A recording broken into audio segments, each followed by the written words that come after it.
In early 2009, a team of astronauts visited Hubble to repair the wear and tear of 20 years of operating in a hostile environment, and to install two new instruments, the Cosmic Origin Spectrograph and Wide-Field Camera 3, better known as WFC-3. WFC-3 is a combined ultraviolet, visible and infrared camera that dramatically extends Hubble's ability to image astronomical objects. With these new capabilities, Hubble is still pushing the boundaries of science after 2 decades in orbit.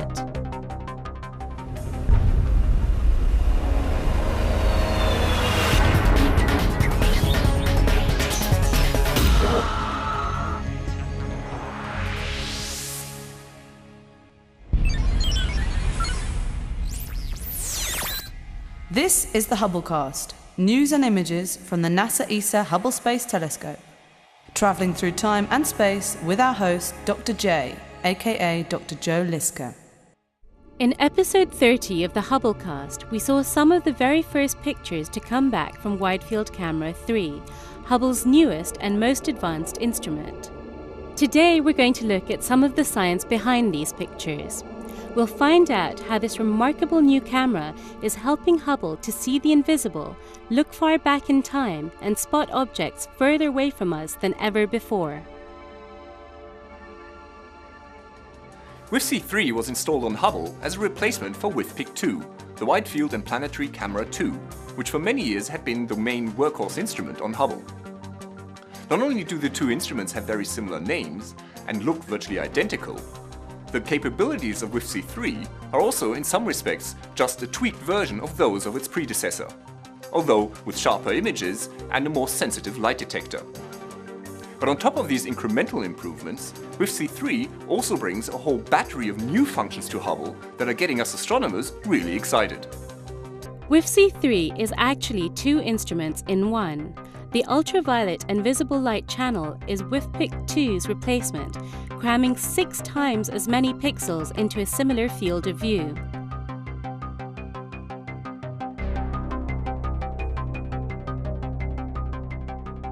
As well as providing scientists with higher resolution observations than ever before, the pictures from this part of WFC-3 are also Hubble's prettiest yet, revealing details never seen before through any telescope. But it is WFC-3's infrared channel that is the real breakthrough.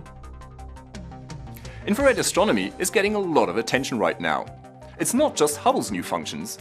ESA's Herschel Space Observatory, NASA's Spitzer Space Telescope, and the forthcoming NASA ESA CSA James Webb Space Telescope were all designed to work in the infrared. Now, one of the reasons for this is that studying the sky in the infrared allows astronomers to look at relatively cool objects which emit little or no visible light. An example of these are so-called protoplanetary nebulae, a cool gas envelope which gets thrown off by a certain type of star when its nuclear fuel supply runs low. Looking at these nebulae through an optical telescope is hard, as they barely emit any visible light, forcing astronomers to rely instead on faint reflected starlight to see anything at all. But protoplanetary nebulae shine far more brightly in the infrared part of the spectrum. Infrared imaging is also extremely useful for peering through huge interstellar dust clouds, which are impenetrable to visible light. The reason for this is similar to why sunsets are red. Just as particles in the atmosphere scatter blue light more than red, interstellar dust clouds block visible light more than infrared. Hubble has become famous for its striking visible light pictures of huge clouds of interstellar dust and gas. But sometimes scientists want to know what's happening behind or inside the cloud of dust. Making infrared observations pulls away the veil and reveals the hidden stars. Until now, infrared imaging was challenging with Hubble. The Near-Infrared Camera and Multi-Object Spectrometer, or NICMOS, did allow astronomers to study objects in infrared light in ways not possible from the ground, but it forced them to make a difficult choice.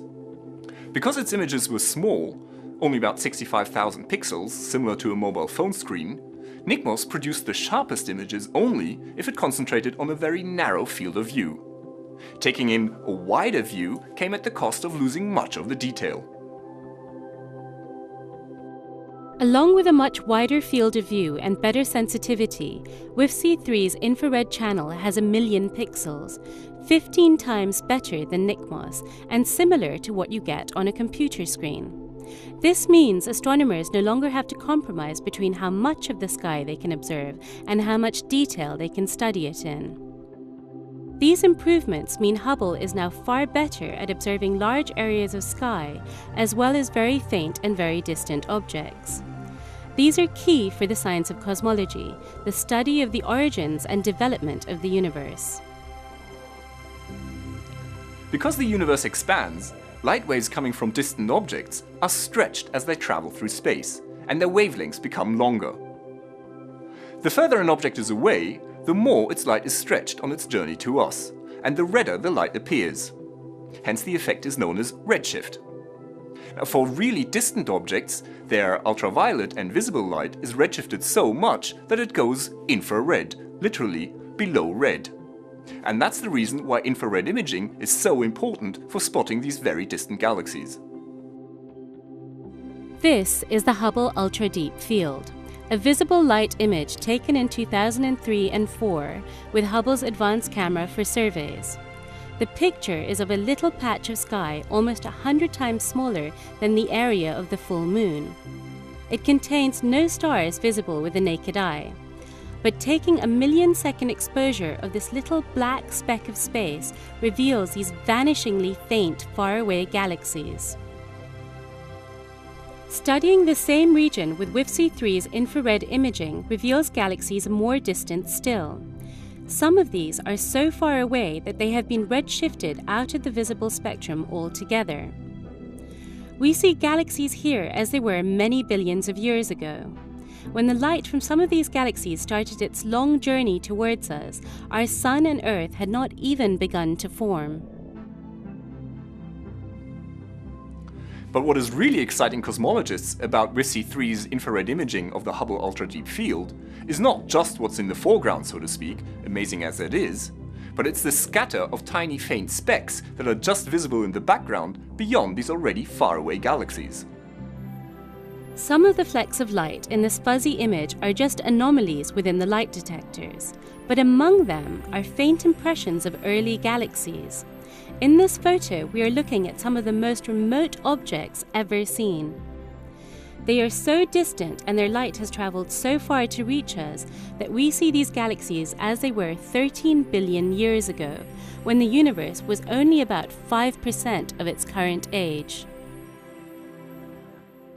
Discovering and studying these galaxies can tell us a lot about the prevailing conditions in the earliest years of the universe, and confirm, or perhaps refute, our theories of early galaxy formation. Whatever the case may be, observations like these certainly take us a few steps closer to understanding the history of our universe. This is Dr. J, signing off for the Hubblecast.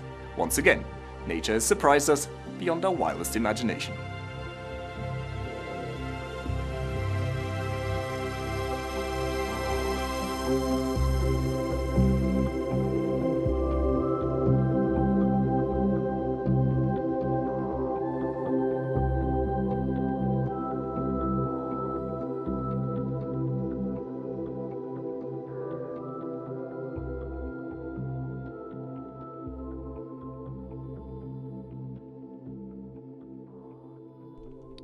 Now that you've caught up with Hubble, make sure to get the latest from the ground too.